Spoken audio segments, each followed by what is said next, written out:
Allah! Ya Allah! Tata! 4.000 pasukan IDF hilang dalam satu malam. Terowongan rahasia mereka hancur dihantam rudal dari langit. Tidak ada peringatan. Tidak ada yang selamat. Dunia menyebut ini bukan sekadar tragedi, tapi karma. Langit malam di atas gurun selatan Israel terlihat tenang. Bintang-bintang bertaburan tanpa gangguan, dan sistem pertahanan udara seakan tertidur dalam keyakinan akan keamanannya.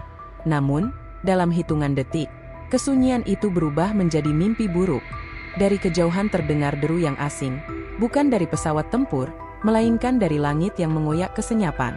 Rudal-rudal presisi tinggi meluncur bagaikan kilat, tanpa peringatan, menghujani area yang dikenal hanya oleh segelintir elit militer Israel. Serangan itu bukan sembarang serangan. Sasaran utamanya adalah jaringan terowongan bawah tanah rahasia yang dibangun selama bertahun-tahun di bawah padang pasir, jauh dari jangkauan pandangan publik dan jurnalis. Di dalamnya, sebanyak 4.000 pasukan IDF sedang melaksanakan misi strategis yang sangat dirahasiakan. Tapi tak satu pun dari mereka mengira bahwa malam itu akan menjadi akhir dari misi, bahkan akhir dari hidup mereka. Ledakan demi ledakan mengguncang tanah. Suara runtuhan batu dan baja terdengar bersahut-sahutan di bawah permukaan. Sistem komunikasi militer terputus total. Tak ada sinyal keluar, tak ada data masuk. Yang tersisa hanyalah sunyi yang mencekam. Komando Pusat IDF di Yerusalem hanya bisa memantau titik-titik panas di radar, tanpa tahu pasti apa yang terjadi di dalam perut bumi. Saksi mata dari kejauhan mengatakan langit tampak seperti dibelah dua. Cahayanya menyilaukan, lalu berubah menjadi gulungan asap pekat yang naik ke udara. Tak lama kemudian, gurun yang luas itu berubah menjadi lautan api kecil, menyala di banyak titik. Mereka tidak tahu bahwa di bawah pijakan itu, ribuan nyawa telah terkubur tanpa jejak. Upaya penyelamatan pun segera dikerahkan, namun apa daya, reruntuhan yang menutupi pintu-pintu masuk ke terowongan begitu masif. Drone pengintai dikirim, namun sinyalnya menghilang saat mendekati lokasi.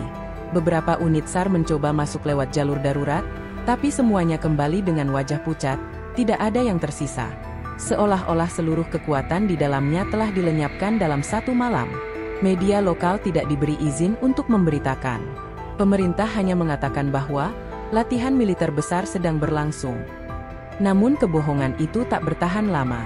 Gambar-gambar satelit komersial dari luar negeri menunjukkan titik-titik ledakan dan kerusakan masif di wilayah gurun tersebut. Dunia pun mulai bertanya-tanya, apa sebenarnya yang disembunyikan oleh Israel di bawah gurun itu? Malam itu, yang biasanya hanya dilalui oleh angin dan bintang, menjadi saksi bisu dari tragedi militer terbesar yang pernah dialami Israel.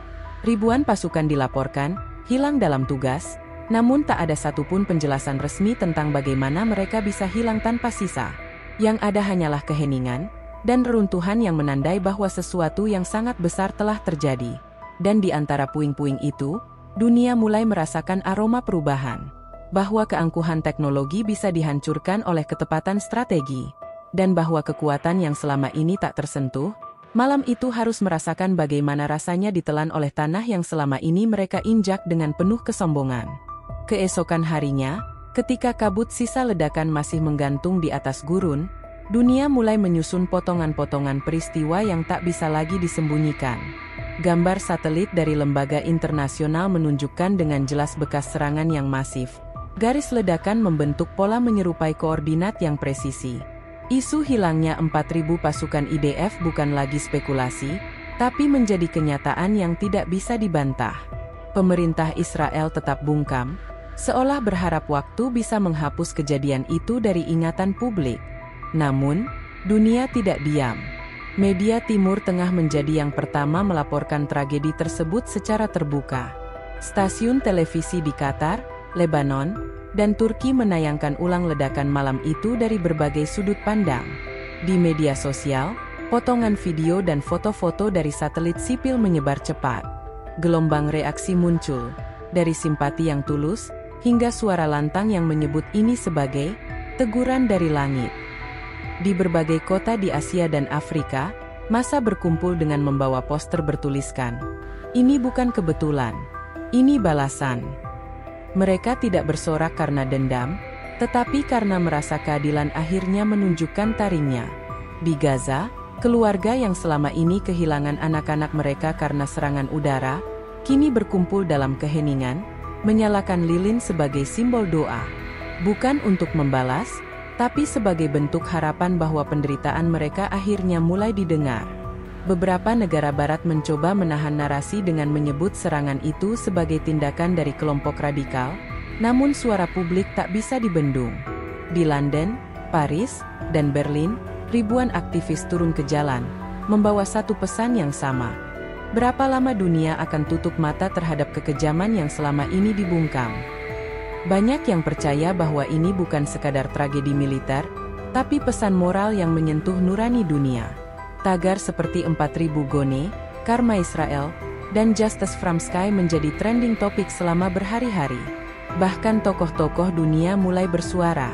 Seorang pemimpin negara Afrika menyebut bahwa malam itu adalah simbol dari keseimbangan kosmik yang sedang dipulihkan.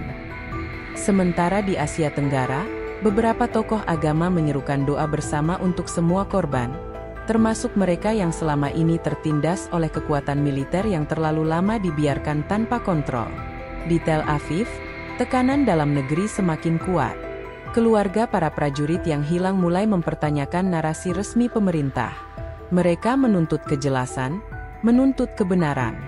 Namun, yang mereka terima hanyalah pernyataan singkat yang menyebut para prajurit itu sedang melaksanakan operasi yang belum bisa dijelaskan ke publik. Rakyat mulai marah, dan sebagian mulai kehilangan kepercayaan. Sementara itu, sejumlah analis militer menyebut bahwa serangan ini begitu canggih dan tidak terdeteksi bukan karena kelemahan sistem, melainkan karena adanya kolaborasi tingkat tinggi antara teknologi, intelijen, dan keheningan yang sempurna.